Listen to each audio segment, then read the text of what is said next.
So this is the POS machine. We will see, yeah, how we can buy, let's say, an Oreo biscuit with the S token. Here it is, the S token. Under the BDC. Yep. The concept is pretty much the same. It works the same way as the POS machine. Just Right. using the QR code, you scan in from the wallet, send in the transaction over, and just waiting for the confirmation. And You're gonna scan the code, make the payment from your Trust wallet.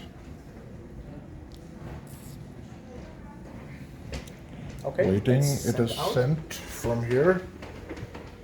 Wait for a few seconds to get the transaction processed. Wonderful. Something is gonna pop out from there. Awesome. Wonderful. Wonderful. So that's yes token, folks. That's yes token. Awesome.